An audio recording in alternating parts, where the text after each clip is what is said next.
A jovem democracia brasileira está sendo destruída pelo PSDB, setores majoritários do PMDB, segmentos da mídia e do judiciário e pela elite financeira do atraso.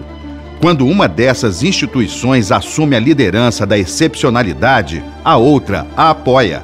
Agem em conjunto para legitimar tanto o processo fraudulento de impeachment, como foi o golpe de 2016 e a adoção da agenda neoliberal, quanto a perseguição ao ex-presidente Lula, que está em curso.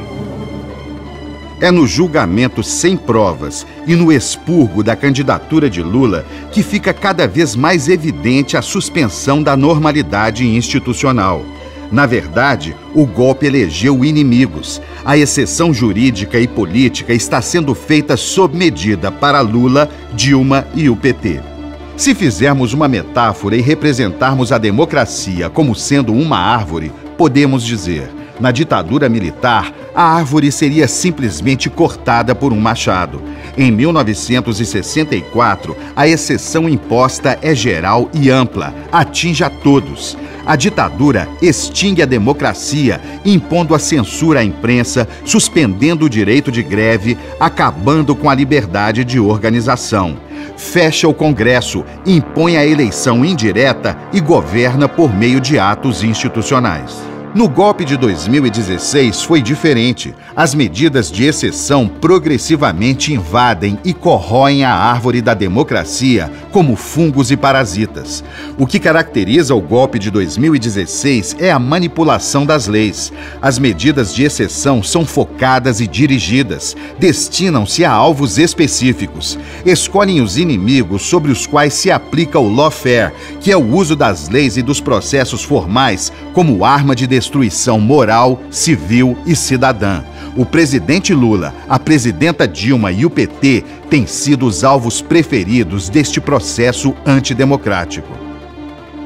A partir do golpe de 2016, aplicou-se uma reinterpretação distorcida da teoria do domínio do fato, usada como justificativa para ignorar a inexistência de provas, bastando ter convicções, como disseram os procuradores da Lava Jato. Não teremos aqui provas cabais de que Lula é efetivo proprietário no papel do apartamento. Outra característica é a inversão do direito de defesa. Ao exigir que o réu prove a sua inocência, o golpe institui o direito à culpa. O TRF da 4ª Região deu um exemplo desta interpretação das leis ao tomar a insólita decisão, segundo o qual a Lava Jato, por lidar com situações inéditas, poderia tomar decisões inéditas. Ou seja, não precisava submeter-se à Constituição e ao devido processo legal, como se suas normas pudessem ser adaptadas às circunstâncias. Outro exemplo de menosprezo pela Constituição foram as gravações ilegais de conversas entre o ex-presidente Lula e a presidenta Dilma Rousseff, em pleno exercício do mandato, autorizadas por um juiz de primeira instância. Pelas leis vigentes nas democracias ocidentais, o juiz que autorizasse ações como esta seria preso e acusado de ferir a segurança nacional. Aqui, foi objeto de suave e gentil reprimenda. A mídia, por meio dos vazamentos seletivos, transformou-se em instância complementar da polícia, um verdadeiro tribunal de exceção. Esta instância de execução sumária, assumida pela mídia, chancela e alimenta o lawfare. Além disso, a mídia golpista amplifica as distorções, garantindo a difusão do que os juízes declaram fora dos autos, mesmo que seja antecipando ilegalmente julgamentos ou confraternizando-se com os réus amigos. Desta forma, o golpe avança. O lawfare, amplamente apoiado pela mídia, sustentou a perseguição, julgamento e prisão de um inocente, injustiça irreparável ao presidente Lula. Provocou o caos expresso nos inumeráveis conflitos entre os três poderes e suas instâncias, levando o Brasil à mais grave desorganização institucional desde a redemocratização. Os golpistas que afundaram o Brasil são os políticos que só veem os seus interesses imediatos e impõem uma agenda de curto prazo ao país. Protegidos num ambiente em que as medidas de exceção vão se consolidando, o senador Aécio Neves e o presidente ilegítimo Michel Temer estão sãos e salvos, apesar de flagrados em inúmeras gravações. Hoje, o caos institucional expõe uma perversa realidade. Nela, é legal ser o Brasil governado por políticos acusados de corrupção e golpistas confessos. Malas cheias de dinheiro se acumulam em apartamentos e correm para lá e para cá. Nesta perversa realidade, é legal que estes homens possam permanecer em seus cargos até o final de seus mandatos e continuar isentos do alcance da mão da justiça se forem eleitos para outros cargos. Nela, a mão que pune os pobres, trabalhadores e negros acaricia os políticos que a polícia e a justiça apontam como corruptos. Nela, é legal que os inimigos políticos, as principais lideranças do PT, dos partidos democráticos e dos movimentos populares sejam implacavelmente perseguidos e que o presidente Lula seja condenado e impedido de concorrer às eleições. Tudo isso sem um único traço de prova. Não importa que presidentes ou presidentas sejam honestos e corretos. Se não tem maioria parlamentar, podem ser derrubados, mesmo sem terem cometido qualquer crime. No entanto, desde o desastroso e fraudulento mecanismo do impeachment sem crime de responsabilidade, um presidente mesmo denunciado inúmeras vezes por corrupção pode continuar sendo presidente desde que manipule e lance mão de manobras escusas para obter maioria parlamentar e que se submeta aos anseios do mercado por reformas antipopulares. A mesma maioria que impediu o julgamento de Temer por 2 vezes é a maioria que derrubou Dilma. Uma maioria forjada e patrocinada por Eduardo Cunha. A impunidade de suspeitos flagrados em atos de corrupção mostra que o desastre do golpe não é apenas econômico e social, também é moral. O ex-presidente Lula, que nos seus 2 mandatos contribuiu com o maior legado social para o nosso país, é julgado a despeito da inexistência de provas e condenado apenas com base em convicções, enquanto o senador Aécio tem garantida sua impunidade, apesar das fartas provas e devido a favoráveis convicções. Alguns dos que têm mais poder estão sendo claramente protegidos por instituições que deviam investigá-los e poupados por instituições que deviam puni-los. As pesquisas sempre confirmaram a liderança de Lula na corrida eleitoral e sua crescente respeitabilidade e credibilidade diante do eleitorado. Esta liderança acontece em que pese a mais violenta e sistemática campanha de destruição de imagem e reputação perpetrada contra uma pessoa na nossa história. Acontece graças à memória da nossa população, que não esquece as conquistas sociais, econômicas e geopolíticas obtidas nos governos do PT, em contraste com o desastroso governo que aí está. Governo do PMDB e do PSDB, é bom que se diga, porque agora muitos estão querendo esconder sua participação no golpe. O respeito que o povo tem por Lula se deve ao caráter democrático e verdadeiramente autêntico de sua liderança.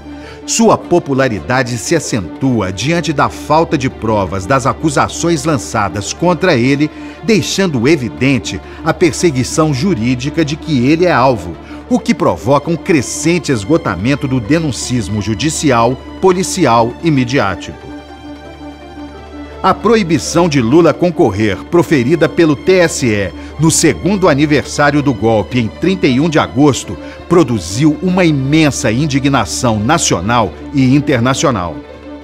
A decisão da ONU, defendendo o direito de Lula a concorrer, a indignação demonstrada com a prisão de Lula por líderes democráticos e progressistas do mundo vem mobilizando movimentos sociais, partidos populares e de esquerda por todo o planeta. O direito de Lula à candidatura presidencial tornou-se uma questão central e crucial para o futuro da democracia, da imagem do país diante da comunidade internacional e da própria retomada do desenvolvimento e da soberania nacional. A retirada de Lula da corrida presidencial não nos impede de nos mantermos mobilizados e unidos para barrar os retrocessos do golpe de 2016 e retomar o caminho do desenvolvimento econômico e social e do aprofundamento da democracia em nosso país. Por isso, estamos agora juntos com a candidatura de Fernando Haddad para a presidência da República. Haddad representa Lula. Ele encarna o projeto de Lula de um país mais justo e menos desigual, um Brasil com justiça social e mais inclusivo. A candidatura de Haddad é a esperança de retomarmos o Brasil de Lula, de fazer o país feliz de novo. O golpe, em seu terceiro ato, está em pleno andamento, com a decisão do TSE de retirar de Lula o direito de concorrer à eleição presidencial em 2018. Está claro que a democracia é comprometida quando não há sintonia entre as expectativas do povo e as entregas do governo, entre as decisões das instituições e o voto popular. Para a população no Brasil, primeiro veio a perda de poder, pelo desrespeito aos resultados legítimos da eleição, do voto de 54,5 milhões de eleitores. Na sequência, a cassação de direitos por meio dos retrocessos sociais. Por fim, a tentativa de interferir no resultado das eleições de 2018, afastando Lula. Se o governo corta investimentos sociais e o Estado desrespeita a supremacia do voto, se as instituições deixam de responder às necessidades, aos anseios democráticos dos eleitores, aí a política torna-se irrelevante para a vida das pessoas. Então, os cidadãos voltam-se facilmente para a antipolítica virulenta, na qual fatos e argumentos são substituídos por ódio, violência, preconceito, símbolos distorcidos do sensacionalismo. Surgem então os salvadores da pátria, os filhotes da ultradireita. Hoje, Lula está preso por este mesmo ódio, esta mesma antipolítica e este mesmo desrespeito à supremacia do voto. Amanhã, o arbítrio e a força que o prenderam verão os sonhos de Lula se multiplicarem por milhões de corações e mentes. Sonhos que o próprio Lula contou em seu histórico discurso no Sindicato dos Metalúrgicos. Nossos sonhos. Sonho de um governo que envolva milhões e milhões de pessoas pobres nos frutos da economia, que leve milhões de pessoas às universidades, que crie milhões e milhões de empregos nesse país. Sonhos onde é urgente diminuir a mortalidade infantil, levando leite, a carne, arroz, feijão para todas as crianças, para que elas possam comer todo dia. Sonhos nos quais se torna urgente colocar os estudantes da periferia nas melhores universidades do Brasil e do mundo. Naquele dia, lá em São Bernardo, Lula reafirmou que a injustiça pode prender um homem, mas não pode aprisionar suas ideias. E conclamou: todos vocês, daqui para frente, vão virar Lula e vão andar por esse país, fazendo vocês o que têm de fazer. E isso é todo dia. Todo dia. Não adianta tentar me impedir de andar por este país, porque tem milhões e milhões de brasileiras e brasileiros neste país para andar por mim. Não adianta tentar acabar com as minhas ideias. Elas já estão pairando no ar e não tem como prendê-las. Não adianta parar o meu sonho, porque quando eu parar de sonhar, eu sonharei pela cabeça de vocês e pelos sonhos de vocês. Eu não pararei porque eu não sou um ser humano, sou uma ideia misturada com a ideia de vocês. Porque o meu coração baterá pelo coração de vocês, e são milhões de corações. Nós vamos ser as pernas, vamos ser os corações, as ideias e os sonhos do presidente mais querido que esse país já teve. Se o golpe destruiu o presente do Brasil, cabe a nós lutar contra a destruição do futuro. E o futuro é Haddad. Quero repetir aqui o que disse Lula ao indicar Fernando Haddad candidato a presidente da República pelo Partido dos Trabalhadores no dia 11 de setembro. quero pedir de coração a todos que votariam em mim, que votem no companheiro Fernando Haddad para presidente da República. Nós já somos milhões de Lulas e de hoje em diante, Fernando Haddad será Lula para milhões de brasileiros. O Brasil vai ser feliz de novo.